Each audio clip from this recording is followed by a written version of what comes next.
This is an average American family. And so is this.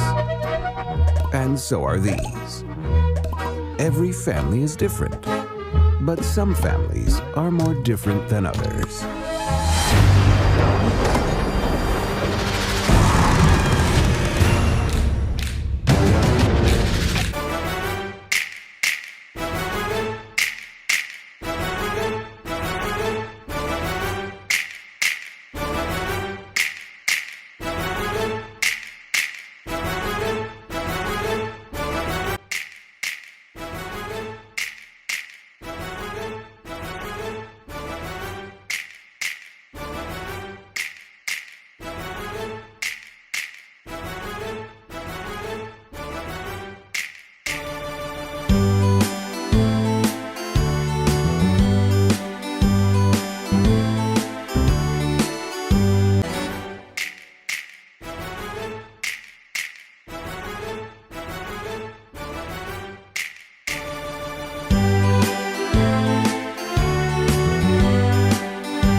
First I'm going in with my transition shade, which is $10 from Makeup Geek. And then I'm coming in with kind of a medium tone brown and mixing that in with a very cool tone purple.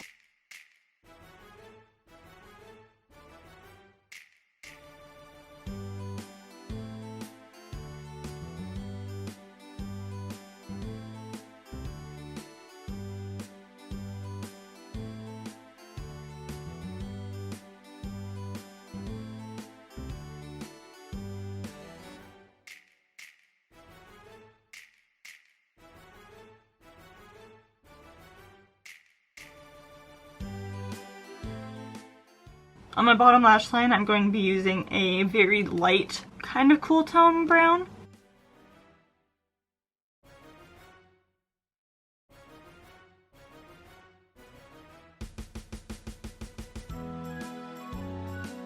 Next up, slight eyeliner. Onto mascara. I'm going to be putting some black eyeliner on my tight line and my waterline. Now for the signature black lip.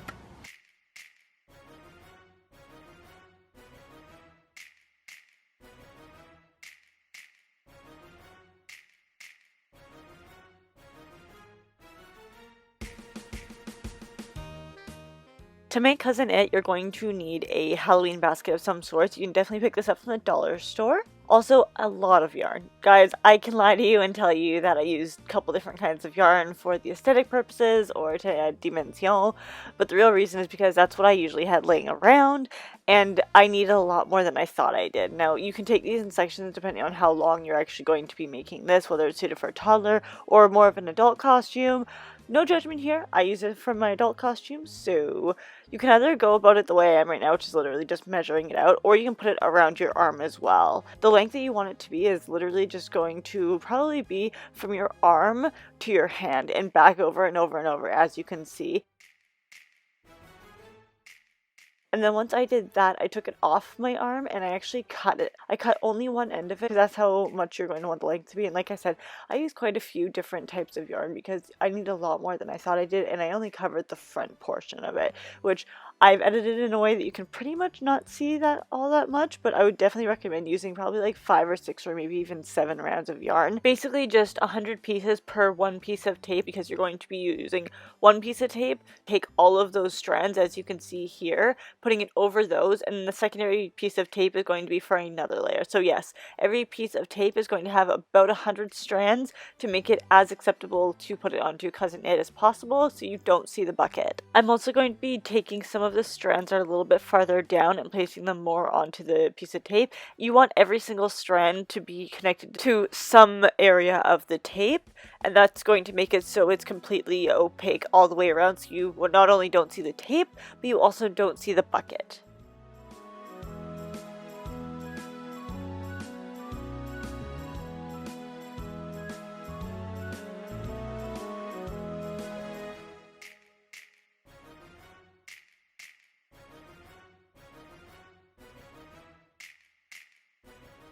That brings us to our next piece of tape, which we're going to put just over top of the first one, so both sticky sides are facing the same way, and then put a secondary round of about 50 to 100 worth of the yarn. Again, you are going to end up with 4 of these, so you're going to have 4 rows of tape, which is going to be the bottom one for the front, the top one for the front, and the bottom one for the back, top one for the back.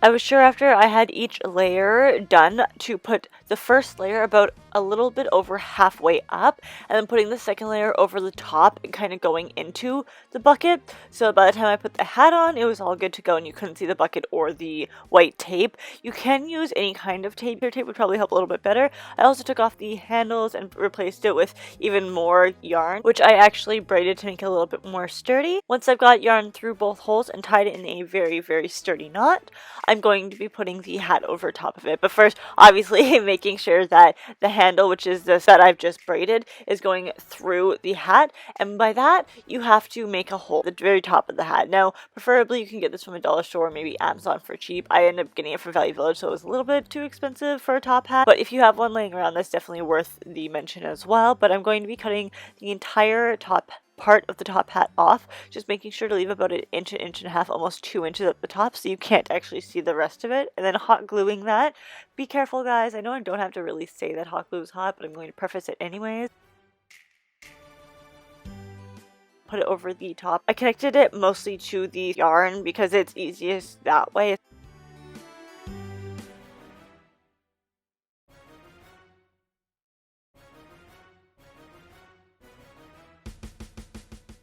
Once that hot glue is dry to the touch, you're going to want to come in with glasses. Now again, I literally just picked these up from the dollar store, so they were $1.25, and I'm making a mark on my jack-o'-lantern Halloween basket, I guess is what you'd call it, and going in with a knife. You could go in with any kind of appliance, but make sure you're super careful with this, because obviously it is very easy to hurt yourself if you are dealing with going into a solid object that is not meant to have a hole. But I'm placing a hole in each side of it exactly where I want the glasses to go, and then once I've got those, I'm squishing the glasses into it to secure it. This alone is going to secure it, so you don't need to even hot glue or anything. If you want to, you can, but past that, it is done. Happy Halloween, guys. I hope you enjoy.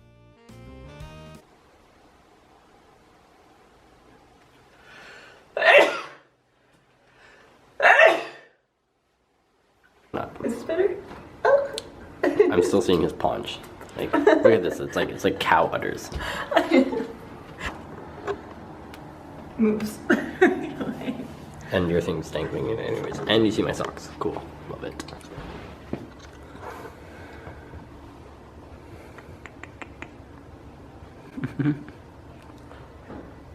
Might actually be usable. What are you doing? Nothing. What'd you do? I got it recorded where he's walking towards the camera. Oh. You might be able to use it. I don't know.